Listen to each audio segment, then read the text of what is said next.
Hey, it's Shane from the Desert Workshop, and I just thought I would tell you some exciting news today. We get to go to the hardware store. Look behind me. It's dripping. That means we get to fix it. More later.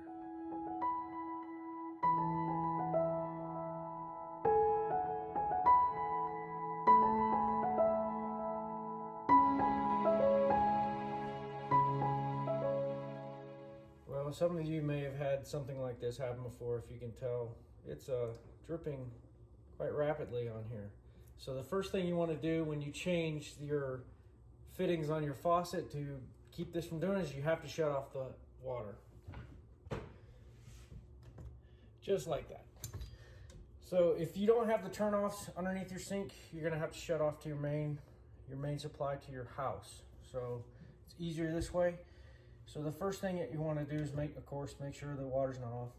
Usually there's a little Allen head screw that goes right here. It's usually a couple thing.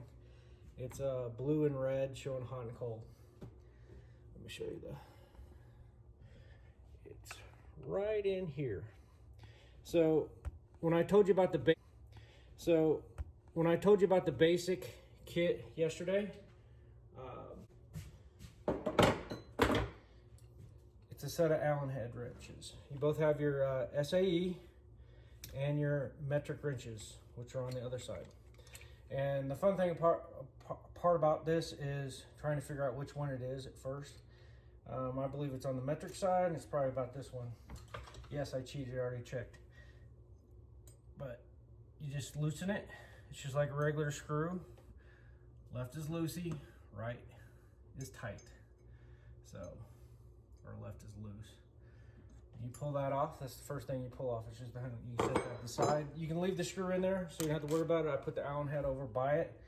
I make sure that I stop up both sides of the drain for your sink, so you don't drop any screws down. The next thing should be hand tightened. They should not have used a wrench on this. Right here, you don't want to use a wrench on this part right here. The screws on. Then with this particular model, these are not like the older ones. Some of the older ones that have a handle like this, you can go down in there and those springs and little gaskets in there, they're really easy to come out. This one, then right here is a nut. So you have two choices here. Like I said, you could have your crescent wrench and you can open that up right there. But since we have channel locks, these little channel locks will extend all the way to that. So you can just loosen it.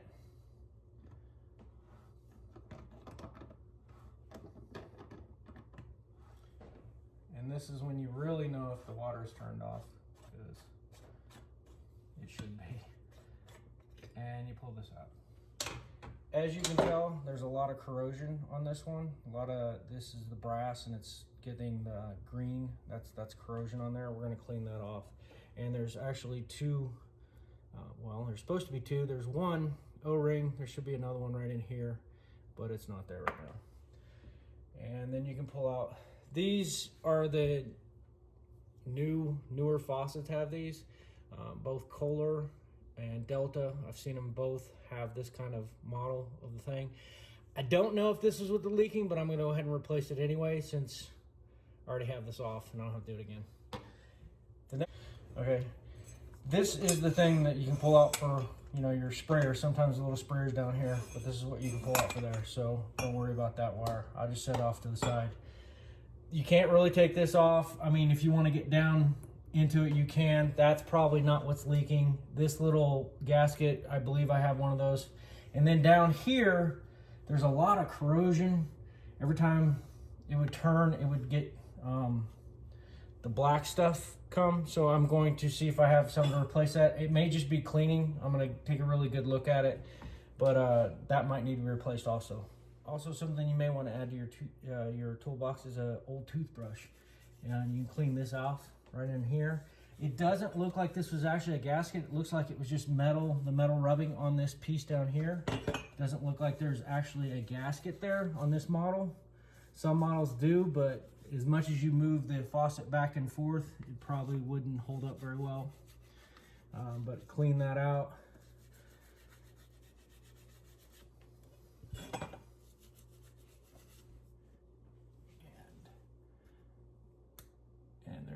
actually a gasket there, which this one was really difficult because I don't think they sell this model anymore. But I'm going to try to find a O-ring for it. Well, got all the way to the back. All right, so one thing that you can use to clean that brass is you can soak it in vinegar. So just put a little bit of vinegar in there. Of course, we don't have much. Hopefully we, I might have to use apple cider. You put that in there. Okay, I guess that's going on the grocery list. Well, you can just put this down in here, soak it, and you can use your toothbrush to clean it off.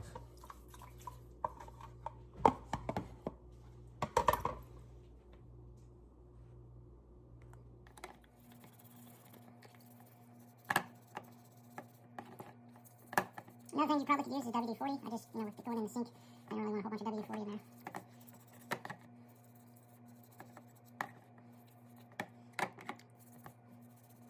That's got pretty much the corrosion off of it. Actually, I like to show my mistakes also. This is actually not a O-ring. It's actually a piece of plastic. It's caused a slickness, kind of a hardness, but it's still slick, so it's not metal on metal. So it's keeping this from rubbing on the inside of your faucet. So really the only O-ring that we have is here. So in the little kit that I got, it's just the O-rings for Delta and Peerless. And this is actually faucet, even though it says a color sink, and then you would put the O-ring on that. Make sure you got like 5 different kinds. Make sure you get the right one. It looks like it just totally was gone in there. We get a little bit of cooking oil and put around that to make it good because you're using around stuff, so you don't want to put axle grease on there. Put that O-ring in there. We'll push it back in, and let me get some cooking oil. Crisco, you could use Crisco also, so just something that you can actually eat would probably be the best. So that'll be good. Let's look at the inside here. Inside is not too bad. It's kind of a weird metal. Let's open up our other part that we got. This is the... I don't remember how much it was, but it wasn't as expensive as I thought it was going to be because I saw one of the kits, it was like $70, and I was like, well, that's almost like the cost of the faucet was $105. So hopefully it wasn't that. So let me get my knife. All right, so also if you get lost doing this, it gives you the instructions inside here. There was a little orange part on this that has a 1 and a 2, and I really didn't even know what that was. It was kind of new. And actually, when you read about it, if you have it in set 1, which it comes from the factory, you can go full right, full left to hot, cold. Or if you put it in 2, it's like half, so you don't have as much. I don't know why you would need that, but they give you that option. So it's set in 1, and I can just place that down here. Let's go ahead, stand by, and let's do this other O-ring. Since we have... Get that O-ring, we'll put a little cooking oil on it to get it on. Sounds pretty slick. We'll put this back on. Put this down. And then this gets on, right here.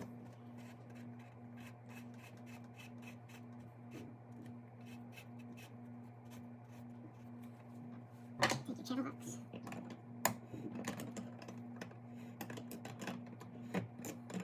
You're not going to want to drill fist this down and make it really tight, but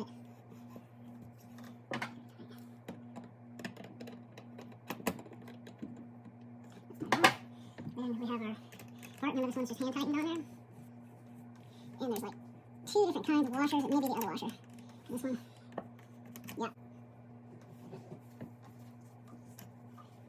let's take the washer off, man. I don't have a washer on this model, but it fits like that. Doesn't need a washer. How about that? I wonder why they put it in there in the first place. Let's put the handle back on. Your set screw should already be in there. Take your set screw. And that doesn't have to be real hard there. Goes on. Put this back in. Your hot cold. And turn the light back on.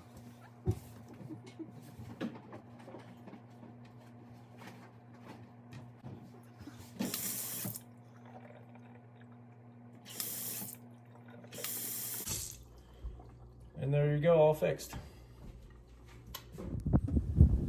Welcome back. Yeah, I'm saying that because this is about a few weeks later that I totally forgot to do an ending again. So hit that bell notification, subscribe, and tell all your friends. I would like to apologize. that the camera angle wasn't the best during this, but hopefully what I was talking about you kind of understand. I sped up towards the end because it was just putting it back together, but if you have any questions, just leave them in the comments. And this time I won't make it child friendly, and then you can leave comments.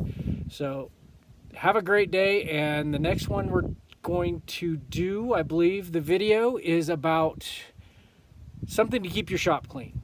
I'm going to leave it at that. Have a great day.